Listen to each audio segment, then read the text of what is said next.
Sem perca de tempo, abra suas Bíblias, Evangelho de João, capítulo 1.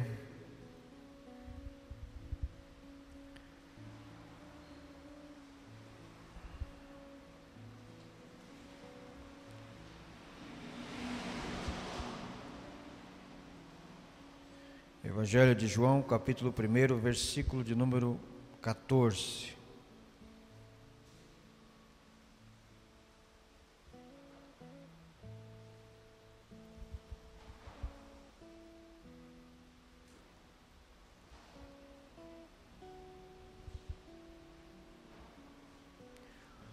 Diz-nos assim a palavra do Senhor: aquele que é a palavra tornou-se carne e viveu entre nós. Vimos a sua glória, glória do unigênito vindo do Pai, cheio de graça e de verdade. Esse texto é um texto que narra o nascimento de Cristo, o início do Evangelho de João. João é um evangelho que vem tratando, ele começa o capítulo 1 desenvolvendo a história do verbo, né? E ele vem tratando a respeito do verbo desde um princípio. Ele apresenta a eternidade de Cristo, ele apresenta o verbo criador desde lá no passado. Tanto que o versículo 1 desse capítulo começa dizendo assim: no princípio era aquele que é a palavra. No princípio era aquele que é a palavra. Então ele trata de um início, de um princípio que vai muito além, né? E ele vem tratando a respeito deste verbo que se torna a palavra. E o verbo, como chega nesse versículo dizendo assim, o verbo se fez carne, ou tornou-se carne e habitou entre nós.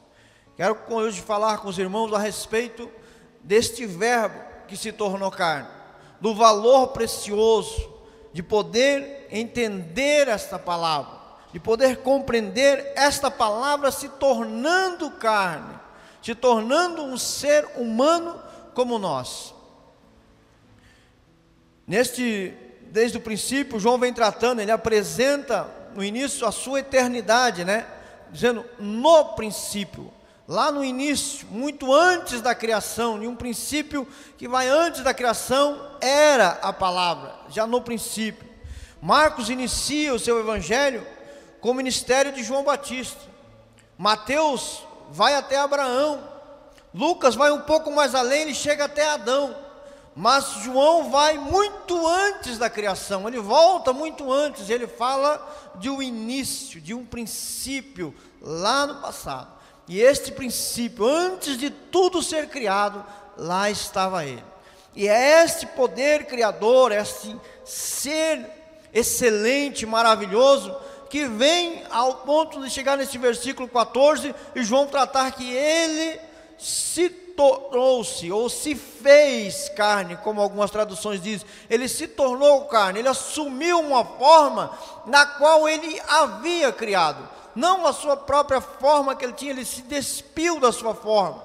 Paulo fala lá no capítulo 2 de Filipenses que Jesus se esvaziou de si mesmo, esvaziar-se de si mesmo. A partir do versículo 5 ao 14, ele vai tratando ali sobre esse esvaziar-se, deixou a sua glória, tornou a forma de servo, e achado na forma de servo, ele assumiu essa forma, e humilhando-se a si mesmo, tomou a forma de homem, de criatura. E isto nós percebemos que este ser tão maravilhoso, tão fantástico, toma essa forma. Então, desde o princípio, lá de um passado, vem a esse início aqui, esse verbo que se torna carne. No princípio, começa a gente dizendo, no princípio, João dizendo, era o verbo. Fala de uma existência antes, muito antes da criação. Também João vem tratando da sua comunhão com o Pai. Ele estava com Deus. O verdadeiro Deus, o Deus verdadeiro é um só, mas não é um Deus solitário. Sua existência é eterna, mas sua comunhão também é. Essa comunhão não é entre Deus com outro Deus, mas entre um só ser, entre si mesmo, esta comunhão. Então quando João está dizendo aqui, ele estava com Deus, era de um contato, de uma comunhão que vai muito além do que nós podemos imaginar, né? Também João trata da sua divindade. Ele não só estava com Deus, ele era Deus. E Cristo não se tornou Deus, era Deus. Justamente como Cristo não foi redimido para redimir o mundo, assim como foi criado para criar o universo. Não, Cristo não foi criado para criar, ele criou. Como João diz, sem ele nada do que foi feito se fez. Há uma necessidade da existência dele, ele estava presente, era a essência do verbo, falar, tornar, trazer a existência do nada. Onde não havia nada, Deus traz essa existência, ali estava o poder da palavra. A mente humana não pode compreender o mistério da Trindade. É algo difícil de se compreender realmente. Quando se tenta explicar, se gera muitas discussões, porque a mente humana é incapaz de entender. Mas nós que somos salvos em Cristo Jesus, nós simplesmente sentimos que há uma verdade absoluta nisso, há uma verdade suprema nisto, e nós simplesmente adoramos a esse Deus trino, que estava lá no princípio, e nós nos curvamos, nos rendemos a esse Deus maravilhoso, e nós entendemos o seu poder e a sua graça, aleluia. João também trata da sua função criadora, dizendo assim que todas as coisas foram feitas por ele. Cada átomo, cada partícula da criação veio a tomar forma a partir do poder do verbo, a partir do poder da palavra. 1 Coríntios, capítulo de número 8, versículo 6 diz: para nós, porém, há um único Deus, o Pai, de quem vêm todas as coisas e para quem vivemos, e só um Senhor, Jesus Cristo, por meio de quem vieram todas as coisas e por meio de quem vivemos. Aleluia! Cristo é o poder da criação. O verbo estava lá no princípio com Deus e traz a existência desde o início. Esse poder maravilhoso dá para nós a condição de estarmos aqui hoje. Nós estamos aqui hoje porque Ele veio. Um dia Ele se tornou carne, Ele veio até nós. É uma maravilha que não conseguimos explicar, queridos, não conseguimos às vezes dizer em palavras, mas nós sabemos o que nos trouxe hoje a este lugar, o que nos põe a este lugar para adorar o Senhor, o que nos faz cantar com vida, com prazer, com alegria, é a certeza de que Ele veio até nós, aleluia. Deus se torna uma forma humana e vem até nós para que tenhamos a condição de hoje podermos chegar até Ele, diante dEle, poder adorar na beleza da sua santidade, podemos nos curvar e compreender este Deus maravilhoso que nos formou, mas não nos colocou como seres insignificantes, jogados de lado, abandonados, mas nos colocou numa posição de alguém que pode servi-lo, de alguém que pode adorá-lo. Há em nós parte de Deus, há em nós parte dessa existência. Quando lá no Gênesis Deus forma o homem do pó da terra, a Bíblia diz que Deus soprou nas suas narinas o fôlego de vida, fez do homem alma vivente. Isto dá algo de Deus. Nós temos esse sopro de Deus em nós, esta vontade de estar diante dEle, este prazer pela vida, este prazer em adorá-lo, em servi-lo, esse prazer de viver diante deste Deus, porque Ele tem algo, deixou algo dele em nós. Aleluia. Por fim, João chega a este versículo que contém uma mensagem essencial do Evangelho inteiro de João. Todo o Evangelho de João vem narrando, e a mensagem essencial é falar sobre a encarnação do Verbo, o tornar-se carne. Este é o tema central do cristianismo. Não existe cristianismo sem a encarnação do Verbo. Dizer que Cristo é uma força, que Cristo não foi 100% humano, dizer que Cristo não veio como homem, é negar a existência, a realidade do cristianismo. Ele se tornou carne, sim, ele assumiu a forma de servo. Embora ainda sendo filho de Deus, o verbo se fez carne, aleluia, o verbo tornou-se carne, e é por isso que nós aqui estamos. Não é a palavra propriamente dita, quando nós olhamos para a Bíblia e cremos nela como a palavra de Deus, mas se nós fechamos, é um livro fechado, mas é o verbo verdadeiro, a existência dele em nós, a existência dele presente em tudo que vemos, em toda a criação. O verbo assumiu a forma de uma criatura imperfeita, e por isso nós, sendo imperfeitos, nele nos tornamos perfeitos, aleluia. Esta é a alegria em nossas vidas, que nos faz aproximar desse Deus maravilhoso. O verbo se fez carne e habitou entre nós. João chega a declarar dizendo: e vimos a sua glória como a glória do unigênito do Pai. Ele se envolve, ele viu, ele presenciou, ele tocou em Cristo, ele deitou, inclinou seu ombro, sua cabeça no ombro de Cristo ali. A história diz, ali a Bíblia diz que João podia muito bem dizer isso, porque o Evangelho diz que João se declarando o discípulo a quem ele amava, falando de um Jesus que ele conheceu pessoalmente, intimamente. Ele tocou em Jesus, ele sentiu o toque de Jesus, ele andou com Jesus, ele falou com ele ouviu os seus ensinos. Então ele podia dar essa certeza e declarar que este verbo se tornou carne. Queridos, não existe maravilha melhor do que ter a certeza de que Jesus nasceu. Nós estamos nos aproximando da semana de Natal, e as pessoas às vezes ficam nesse momento, lembram de um Cristo que nasceu. Muitas vezes colocam uma árvore de Natal, muitas vezes montam um presépio, colocam ali uma manjedoura, colocam ali algumas coisas, as pessoas olham e se curvam aquilo, e diz: ali está Jesus. Não, não é este Jesus que nós pregamos, não é este o Jesus da Bíblia. É muito bonito nós temos uma árvore de Natal decorada, é muito legal nós apreciarmos a arte das decorações de natalinas, e observar tudo isso, mas não é este o objetivo real do Natal. O objetivo real do Natal é que ele se fez carne, ele tomou forma humana, e por esta razão nós temos condição de hoje estar aqui adorando este Senhor verdadeiro. Ele veio até nós, e porque ele veio, você hoje pode estar aqui diante dele, na presença dele, e adorá-lo na beleza da sua santidade, aleluia. Essa é uma das doutrinas mais belas da Bíblia, o Deus encarnado.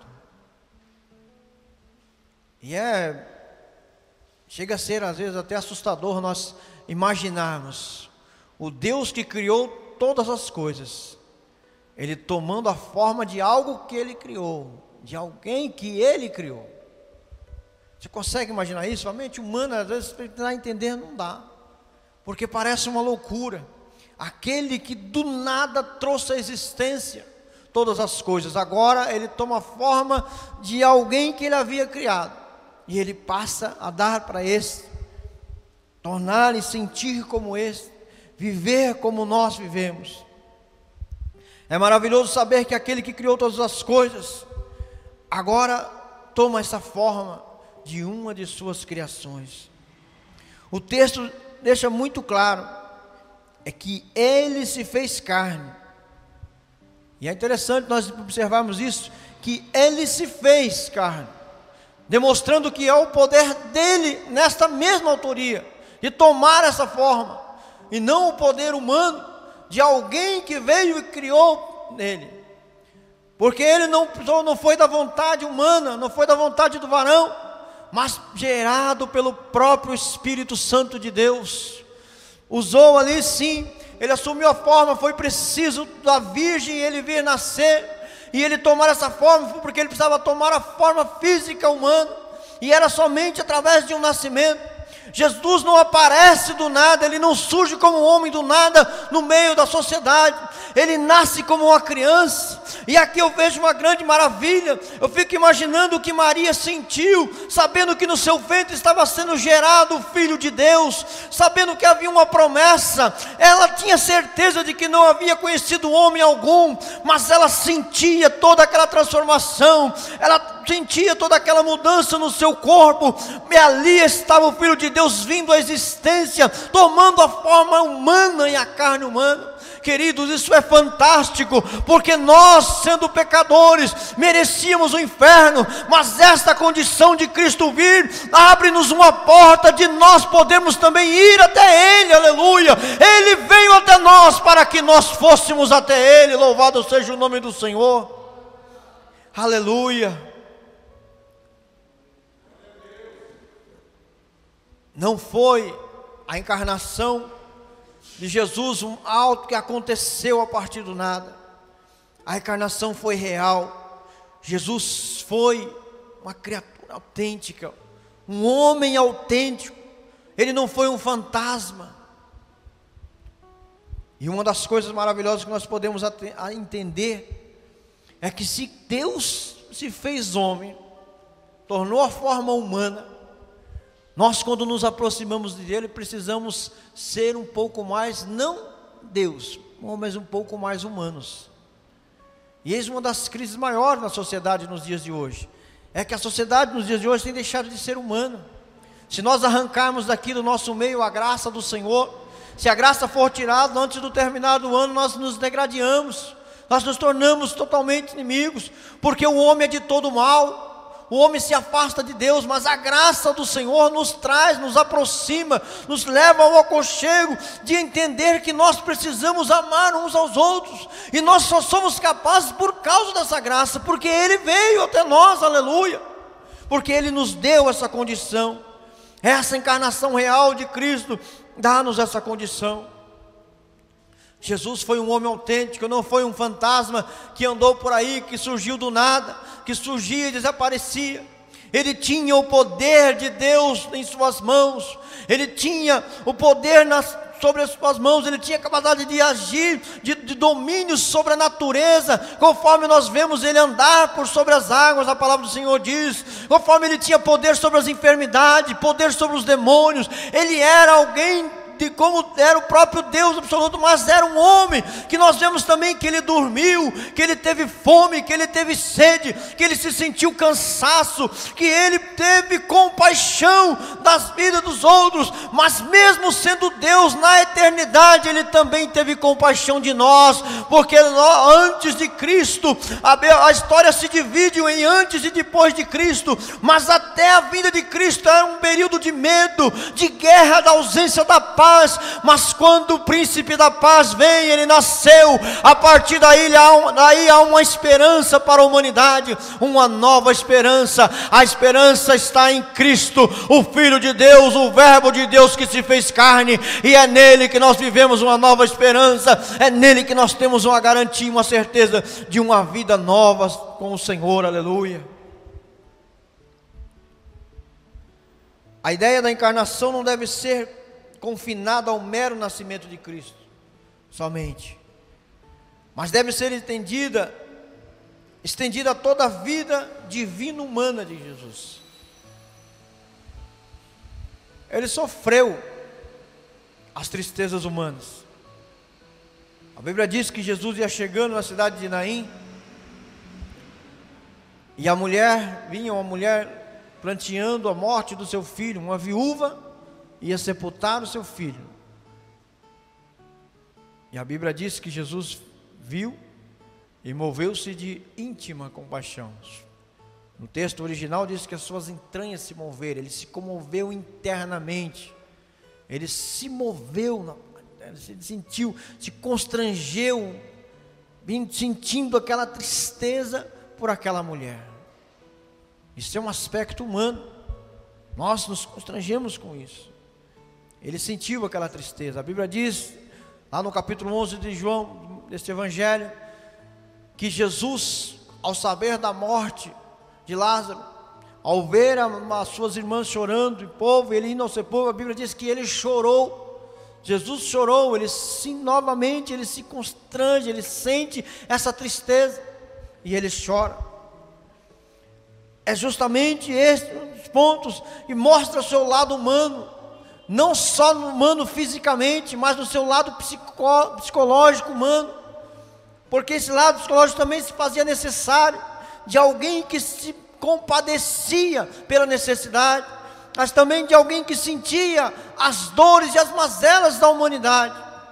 Por isso, quando nós podemos viver as nossas dificuldades, enfrentamos as lutas, e nós oramos a Deus a respeito de alguma coisa, querido, há em nós uma certeza de que Deus não está somente acima e tem todo o poder e nos observa lá de cima e nos vê o que nós estamos passando, mas nós podemos ter a certeza de que Deus nos conhece como nós somos. Ele sentiu como nós sentimos, Ele sabe da dor que nós podemos sentir, Ele compreendeu o que é o ser um ser humano, Ele compreendeu o que é sentir a dor que nós sentimos. Não é um Deus que está distante, mas é um Deus que está em nós, que vive em nós, está conosco e sabe o que nós estamos sentindo. Por isso nós podemos orar com confiança, nós podemos orar com certeza, porque Deus não é um Deus que não conhece a nossa dor. Falar da dor de outro é muito fácil, mas entender o que nós sentimos, isso vai muito além. Saber o que nós estamos sentindo vai muito além, e Jesus viveu como homem e sentiu como nós sentimos. Por isso, quando você ora a Ele, apresenta a sua necessidade, Ele sabe muito bem o que é isso. Aleluia.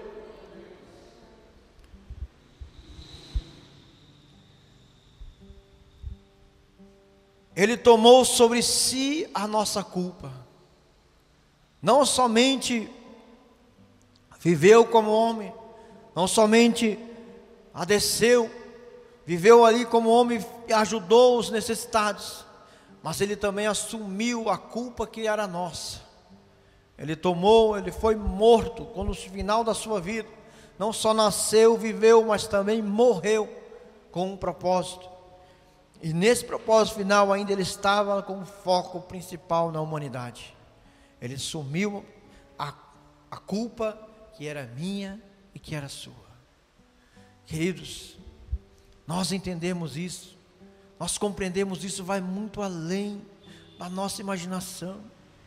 Eu não consigo compreender às vezes como que pessoas às vezes se encontram dentro da igreja e às vezes não conseguem compreender essa interpretação de um texto que fala de um Deus que assume a nossa culpa, que toma sobre si as nossas dores, e às vezes desprezaram a situação dessa.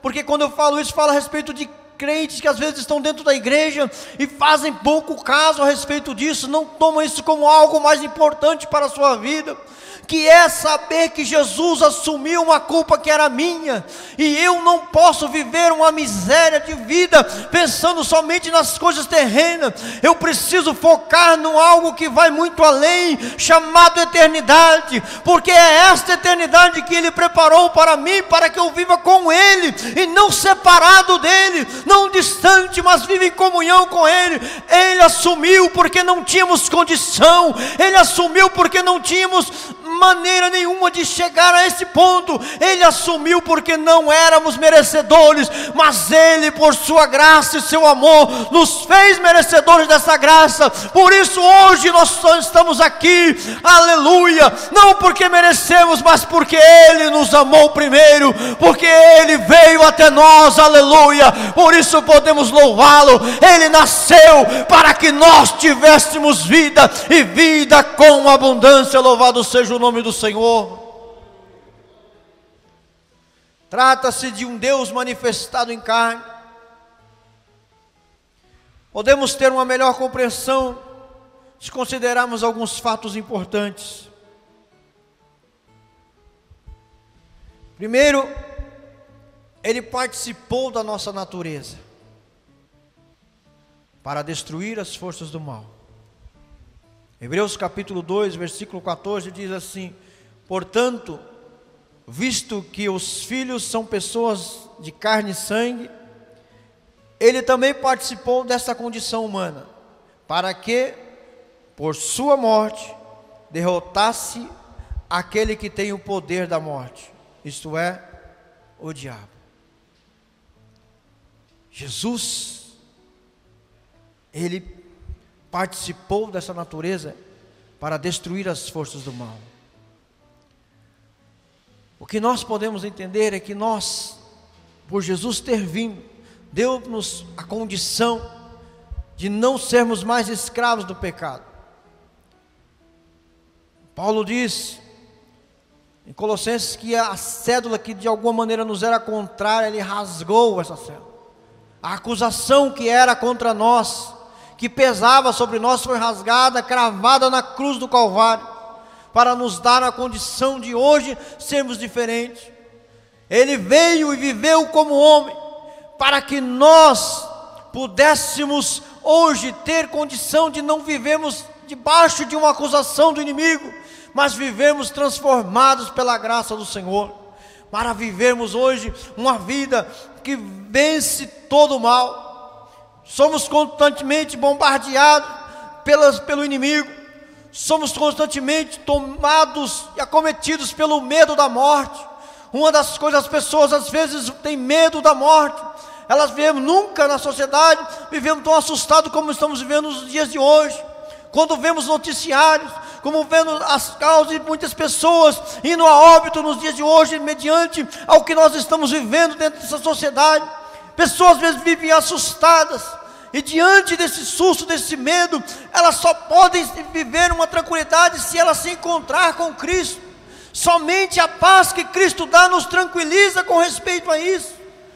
Não é que nós devemos agora abusar, viver uma vida sem medo, correndo para lá e para cá. Não, tomamos os mesmos cuidados, ainda somos sujeitos às mesmas coisas, mas nós não tememos a morte. Por quê?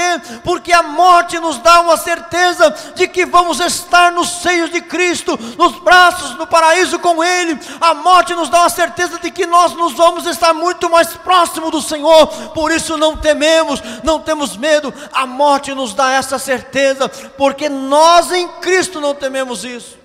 Mas aqueles que não têm a Cristo, infelizmente, vivem esse medo, vivem assustado. É lógico que quando nós falamos, quem quer morrer, quem quer ver Cristo, ninguém quer. Mas isso é natural, porque Cristo nos deu a vida, e esse apego pelo ato de viver vem dele.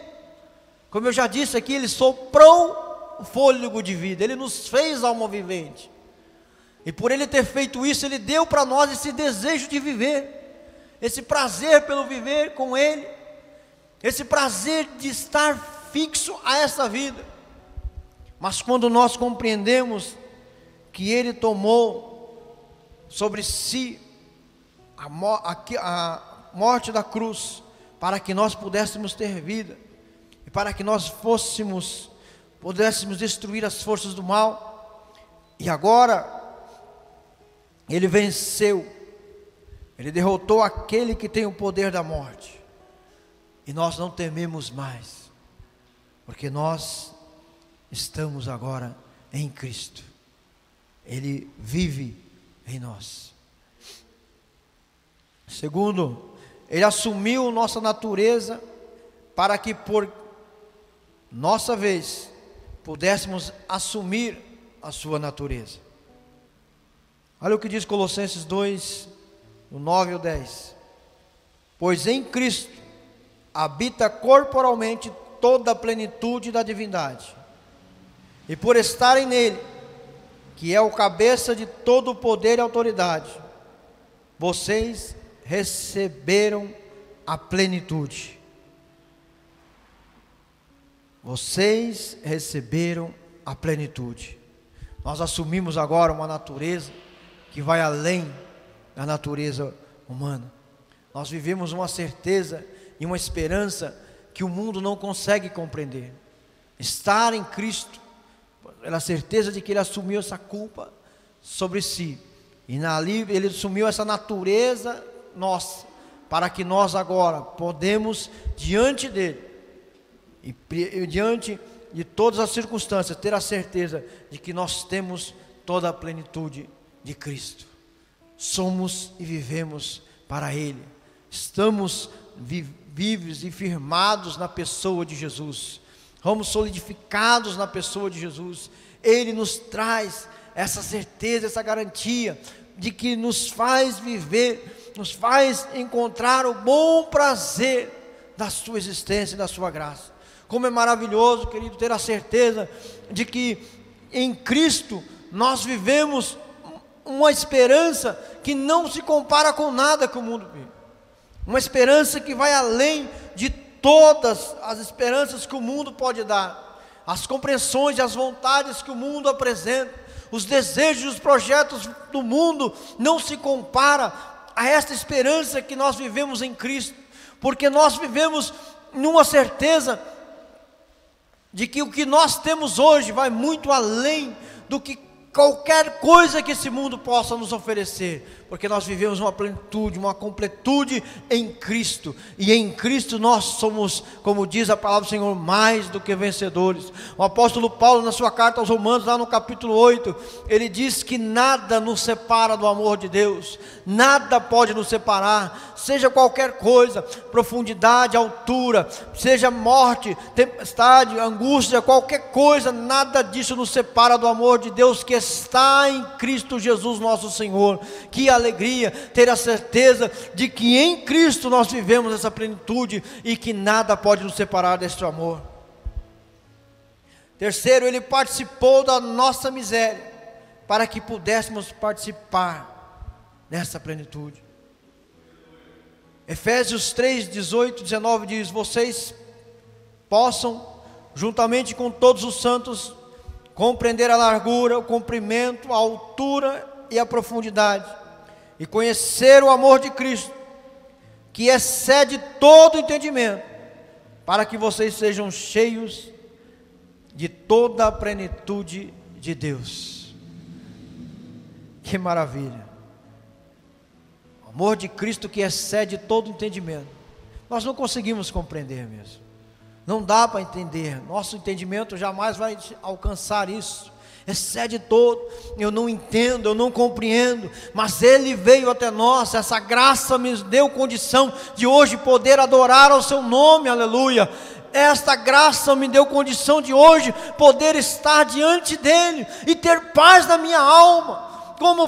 Conforme Paulo escreve em Romanos 5:1, sendo pois justificado pela fé, temos paz com Deus. Ele estabelece a comunhão agora com Deus. Não há uma justiça pesando sobre nós, mas é uma justificativa em Cristo. Temos paz e comunhão com Ele. Vivemos essa plenitude completa, porque Ele veio até nós, aleluia. Porque Ele assumiu as nossas culpas, Ele experimentou as nossas misérias, aleluia.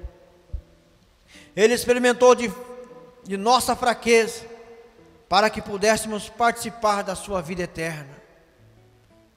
Colossenses 1, 13 e 14, pois Ele nos resgatou do domínio das trevas, e nos transportou para o reino do seu Filho amado, em quem temos a redenção, a saber, o perdão dos pecados. Em quem temos redenção, a saber, o perdão dos pecados. Aleluia, Ele nos resgatou. Sabe o que é isso? É vida eterna. É viver não para o mundo. Como Paulo diz, vivo não mais eu, mas Cristo vive em mim. Ele habita em mim. É ter a certeza de que você não é um ser mais limitado. Você não é um ser mais que vive simplesmente para as coisas do mundo presente, e não vive naquela certeza de que quando a morte bater a sua porta, tudo se encerra. Não, você não vive nessa certeza. Você vive na certeza de que você está simplesmente numa passagem, num momento aqui, e há uma eternidade preparada para você. E quando a morte bater a sua porta, há uma esperança viva de que agora começa o que é bom, agora começa o que é belo, agora se inicia algo de contato eterno com o Senhor, aleluia, louvado seja o seu nome. Ele andou neste mundo de trevas, para que pudéssemos participar da sua maravilhosa luz. O versículo 9 do capítulo 1 diz: estava chegando ao mundo a verdadeira luz, que ilumina todos os homens.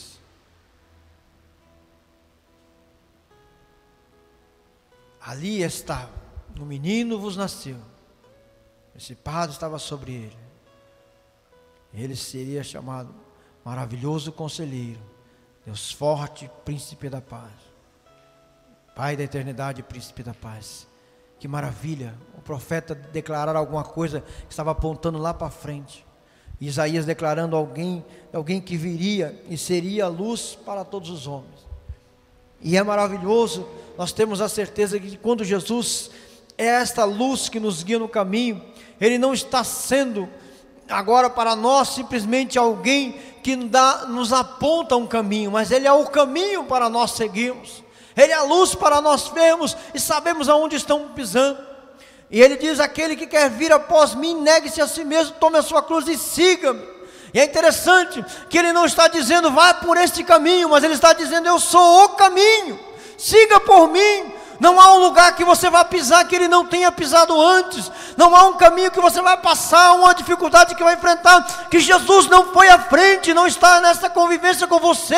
Ele é o caminho para nós, queridos. Ele é essa certeza, Ele é a luz que nos ilumina, que nos dá essa esperança de que nós vamos seguir. Ele veio até nós e nos deu essa esperança maravilhosa.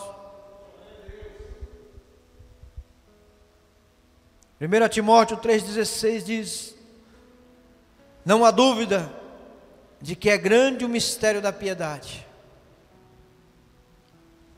Deus foi manifestado em corpo, justificado no Espírito, visto pelos anjos, pregado entre as nações, criado no mundo, recebido na glória. Qual a sua esperança, querida? Se Cristo passou, viveu neste mundo, passou por aqui, conhece todas as coisas, conhece a sua e a minha vida, conhece a nossa estrutura, sabe o que nós sentimos, andou por lugares como nós podemos andar, viveu situações e coisas como nós podemos sentir. E não há nada que você possa dizer, que você possa experimentar, que Deus não sabe o que é. Ele assumiu essa forma, Ele se fez carne.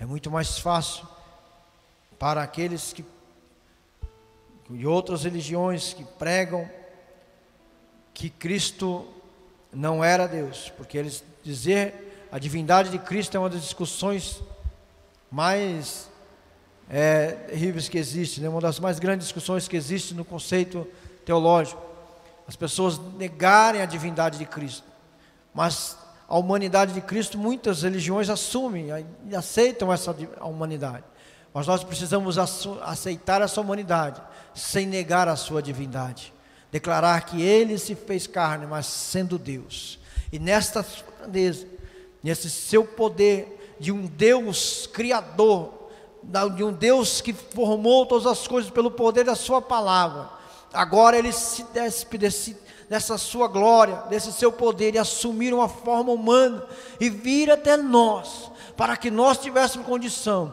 querido, isso é mais do que motivo de nós podermos declarar, porque Ele veio, viveu, experimentou e morreu, para que nós hoje pudéssemos declarar, Ele é nosso Deus, é o nosso Deus que vive, aleluia, porque Ele vive, posso crer no amanhã, a nossa esperança, aleluia, é essa certeza que nós podemos ter em nossa vida, que Ele veio até nós, e nos deu condição de termos vida além de toda e qualquer coisa, aleluia.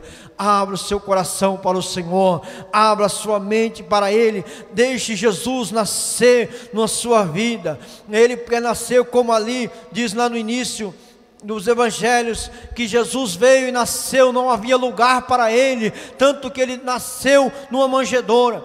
A história diz que aí hoje os reis dessa época, e muitos vão, para que um rei faça ali uma mudança, uma viagem para algum lugar, há uma comissão muito grande para que esse rei possa fazer essa viagem de um lugar para o outro, e essa comissão vai para trazer o maior e o melhor conforto para esse rei, mas agora o Rei dos Reis e Senhor dos Senhores veio, e Ele habitou ali entre os homens, e Ele assumiu a forma de servo, nasceu num lugar, numa estrebaria, foi colocado numa manjedoura, no lugar onde se alimentam os animais, foi colocado num lugar simples e humilde, mas isso revela uma grandeza maravilhosa, é que este Jesus pode nascer no meu e no seu coração. Este Jesus pode tomar nesta forma rude, nesta forma rústica, que somos nós, seres humanos, falhos e pecadores. Ele vem e pode habitar em nós, aleluia,